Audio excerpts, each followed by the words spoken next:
నృత్య జ్వరం, dance fever. నృత్యం వల్ల కూడా మనుషులు మరణించవచ్చని మీకు తెలుసా? 1517లో ఫ్రాన్స్లోని స్ట్రాస్బర్గ్ నగరంలో ఒక విచిత్రమైన వ్యాధి వ్యాపించింది. అది ఫ్రౌ ట్రోఫియా అనే మహిళ అకస్మాత్తుగా వీధిలో నృత్యం చేయడం మొదలుపెట్టినప్పుడు ప్రారంభమైంది. ఆమె అందమైన బాలే లేదా ఉత్సాహభరితమైన నృత్యం చేయలేదు. ఆమె చేతులు, కాళ్ళు విపరీతంగా కంపిస్తూ, శరీరం వంకరగా తిరుగుతూ కనిపించింది. అది చూడటానికి భయంకరంగా ఉండేది. ఆమె ఆగలేకపోయింది. ఆమె వారం రోజులపాటు నిరంతరం నృత్యం చేసింది. ఆశ్చర్యకరంగా మరెక్కువ మంది ఆమెతో కలిసి నృత్యం చేయడం ప్రారంభించారు. ఈ ఘటనను నృత్య వ్యాధి, డాన్సింగ్ ప్లేగ్ అని పిలిచారు.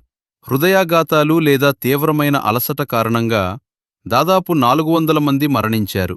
వైద్యులు దీన్ని రక్తవ్యాధి అని భావించి రోగులను పూర్తిగా అలసిపోయే వరకు నృత్యం చేయమన్నారు. ఈ రహస్యమైన వ్యాధి ఎలా ప్రారంభమైందో, ఎలా ముగిసిందో ఇప్పటికీ ఎవరికీ తెలియదు.